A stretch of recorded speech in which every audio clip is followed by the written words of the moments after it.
Lorsque Dieu nous parle de d'autres manières, nous devons nous assurer avant tout que cela ne contredit pas la parole. Vous écoutez Bread of Life de JOC Ministry. Je suis Sarah et aujourd'hui nous lisons Job, chapitre 33, verset 14. Dieu parle cependant tantôt d'une manière, tantôt d'une autre, et l'on n'y prend pas garde. Dieu nous parle de différentes façons, et en tant qu'enfants de Dieu, nous devons les connaître pour que nous puissions grandir spirituellement. Regardons ensemble les manières dont nous pouvons entendre la voix de Dieu. 1. Dieu nous parle par les Écritures. Nous ne pouvons pas dire que Dieu ne nous parle pas ou que nous n'entendons pas sa voix si nous n'ouvrons pas régulièrement notre Bible, car il nous parle quotidiennement à travers elle. Comme nous le lisons dans 2 Timothée 3, versets 16 et 17, toute écriture est inspirée de Dieu et utile pour enseigner, pour convaincre, pour corriger, pour instruire dans la justice, afin que l'homme de Dieu soit accompli et propre à toute bonne œuvre. Lorsque nous lisons la Bible, le Seigneur nous parle. Nous pouvons lire un verset ou une histoire et ressentir que Dieu nous parle directement de notre situation, car la parole n'est pas seulement de l'encre sur du papier. Elle est vivante. Elle apporte la vie. Elle instruit. Elle nous éclaire. Elle est une lumière sur notre sentier. Il est écrit dans Ésaïe 55, verset 11. Il en va de même pour ma parole. Celle qui sort de ma bouche, elle ne revient pas à moi sans effet, sans avoir fait ce que je désire et rempli la mission que je lui ai confiée. C'est pourquoi il est important de lire et de connaître les Écritures, car rien ne doit venir contredire ce qui est écrit. Notre foi doit s'appuyer seulement sur les Écritures. Lorsque Dieu nous parle de d'autres manières, nous devons nous assurer avant tout que cela ne contredit pas la parole, car Dieu ne contredira jamais sa parole. Et il peut venir contredire l'interprétation de ce qu'on en fait. L'Esprit Saint viendra alors renouveler notre intelligence. 2. Dieu nous parle par sa voix en nous. L'Esprit de Dieu parle à notre esprit et à notre cœur, non pas d'une voix audible, quoique cela est arrivé parfois, mais plutôt comme une pensée passagère, une impression soudaine, une conviction ou une paix profonde. Nous lisons dans 1 Corinthiens 2, verset 10, « Le Saint-Esprit nous révèle les choses de Dieu, car l'Esprit sonde tout, même les profondeurs de Dieu. » Nous pouvons entendre dans notre esprit, le Saint-Esprit nous donner des directives précises. Nous lisons dans Actes, chapitre 8, au verset 29, L'Esprit dit à Philippe, avance et approche-toi de ce char.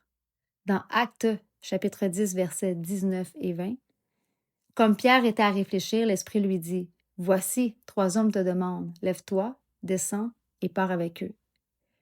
Dans Actes, chapitre 13, verset 2, pendant qu'ils servaient le Seigneur dans leur ministère et qu'ils jeûnaient, le Saint-Esprit dit, mettez-moi à part Barnabas et Saul pour l'œuvre à laquelle je les ai appelés.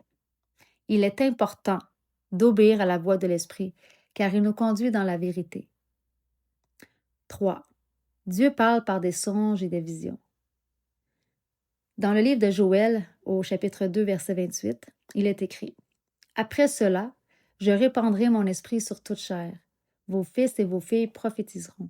Vos vieillards auront des songes, et vos jeunes gens des visions. » Plusieurs passages dans les Écritures nous montrent que Dieu a parlé à des gens par des songes ou des visions. En voici quelques-uns du Nouveau Testament. Lorsqu'il a parlé en songe, dans Matthieu, chapitre 1 au verset 20, un ange du Seigneur apparut à Joseph en songe pour lui dire de prendre Marie. On peut lire dans Matthieu, chapitre 2, verset 12, les mages furent avertis en songe de ne pas retourner vers Hérode. Dans Matthieu, chapitre 2, verset 13, un ange apparut en songe à Joseph pour fuir en Égypte. Nous pouvons lire les visions dans Actes, chapitre 9, versets 10 et 12, où l'on peut lire qu'Ananias reçoit une vision de Jésus lui parlant. Paul aussi voit en vision Ananias venir le guérir. Dans Actes 10, 3, 4, Corneille eut une vision d'un ange de Dieu. Toujours dans Actes 10, versets 9, 17, où l'on peut lire que Pierre eut la vision de la nappe descendue du ciel. Dans Actes, chapitre 16, verset 9, Paul eut aussi la vision de l'homme de Macédoine qui le suppliait. Dans Actes, chapitre 18, verset 9, le Seigneur dit à Paul dans une vision, « Ne crains point, parle et ne te tais pas. » Actes, chapitre 23, verset 11. Dans une vision, le Seigneur encourage Paul. Prends courage. Dans Actes, chapitre 27, au verset 23 et 24, un ange de Dieu apparut à Paul pour lui dire qu'il ne périrait pas. Par les exemples de ces passages, nous voyons que Dieu nous parle par des songes et des visions pour nous avertir, pour nous diriger, pour nous révéler l'avenir, pour nous encourager et nous fortifier. Tous les songes que nous avons ne viennent pas tous de Dieu. Certains viennent de notre chair, reliés à ce que nous vivons et nos émotions, par exemple. D'autres viennent aussi de l'ennemi. Lorsque nous avons l'impression que Dieu nous a parlé en songe, nous devons prier pour qu'il nous en révèle la signification. Point 4. Dieu parle à travers les autres. Parfois, c'est une parole d'un proche, un conseil d'un ami, une phrase dite presque sans y penser, qui vient répondre à une question profonde en nous. Dieu utilise nos frères et sœurs pour se faire entendre. Il parle par la bouche de ceux qui l'écoutent. Il parle par la bouche des enfants, des pasteurs, des enseignants ou même des inconnus. Nous pouvons lire dans les Écritures de nombreux versets où Dieu parle par des prophètes. Aujourd'hui encore, Dieu nous parle par un prophète ou utilise une personne avec le don de prophétie. Le Seigneur peut utiliser qui il veut pour nous apporter un message. Il est important que tout message que nous recevons soit conforme avec la parole et que nous devons tout de même avoir la confirmation de Dieu par la prière.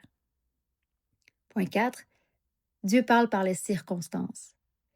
Il est écrit dans Daniel au chapitre 2, verset 21, « C'est celui qui change les temps et les circonstances, qui renverse et établit les rois, qui donne la sagesse aux sages et la connaissance à ceux qui ont de l'intelligence. » Il n'y a pas de hasard avec Dieu.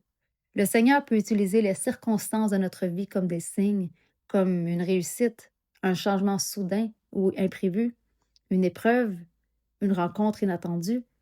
Dieu peut utiliser les épreuves pour nous diriger ou nous corriger.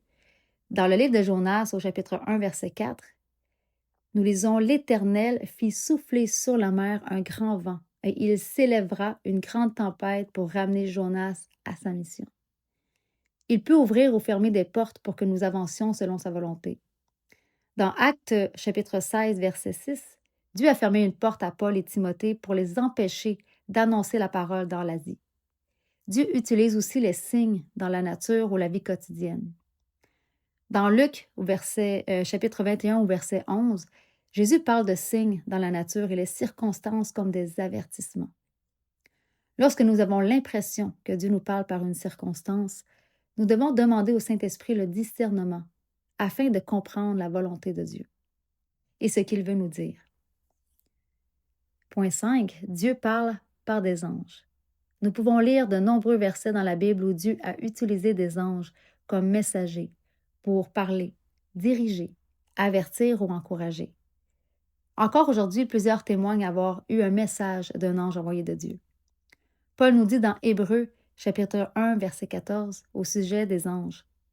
Ne sont-ils pas tous des esprits au service de Dieu, envoyés pour exercer un ministère en faveur de ceux qui doivent hériter du salut? Et il ajoute au chapitre 13, verset 2, toujours dans Hébreux, « N'oubliez pas l'hospitalité, car, en l'exerçant, quelques-uns ont logé des anges, sans le savoir. » Point 5. Dieu parle par la création. Lorsque nous contemplons le ciel, la nature et sa beauté, elle nous révèle la gloire et la puissance de Dieu. Voici quelques versets pour en témoigner. Nous lisons dans Psaume, chapitre 19, au verset 2 à 5. « Les cieux racontent la gloire de Dieu, et l'étendue manifeste l'œuvre de ses mains. Le jour en instruit un autre jour. La nuit en donne connaissance à une autre nuit. Ce n'est pas un langage, ce ne sont pas des paroles. Leur voix n'est point entendue. Leur retentissement parcourt toute la terre. Leurs accents vont aux extrémités du monde. » Puis dans Psaume, chapitre 8, au verset 4 et 5, « Quand je contemple les cieux, ouvrage de tes mains, la lune et les étoiles que tu as créées, qu'est-ce que l'homme pour que tu te souviennes de lui? » La création témoigne de Dieu à tous les hommes. Il est écrit dans Romains, chapitre 1, au verset 19 et 20, « Car ce qu'on peut connaître de Dieu est manifeste pour eux, Dieu le leur ayant fait connaître. En effet, les perfections invisibles de Dieu, sa puissance éternelle et sa divinité se voient comme à l'œil, depuis la création du monde, quand on les considère dans ses ouvrages. Ils sont donc inexcusables. Dans Actes, chapitre 14, verset 17, nous lisons « Quoique Dieu ait laissé les nations suivre leur voie, il n'a cessé de rendre témoignage en faisant du bien, en vous dispensant du ciel les pluies et les saisons fertiles, en vous donnant la nourriture avec abondance et en remplissant vos cœurs de joie. » La création parle silencieusement, mais puissamment de Dieu. Elle est l'œuvre qui nous révèle le Créateur. Il y a tant de manières que Dieu utilise pour nous parler. Il désire cette relation avec nous. Plus nous passons du temps dans sa présence, plus nous apprenons à reconnaître sa voix. Jésus mentionne dans Jean, chapitre 10, verset 27, « Mes brebis entendent ma voix, je les connais et elles me suivent. » Prions maintenant ensemble. Merci Seigneur pour ton amour. Merci de désirer une relation avec nous et de chercher à nous parler de différentes manières pour nous diriger, nous encourager, nous fortifier, nous corriger. Pardonne-nous de ne pas toujours prendre garde à ce que tu nous dis, de ne pas toujours être attentif à ta voix. Seigneur Dieu, que notre intimité avec toi nous fasse reconnaître ta voix chaque fois que tu nous parles, car nous sommes tes brebis, tes enfants, et nous avons besoin de toi. Je te prie au nom de Jésus-Christ. Amen.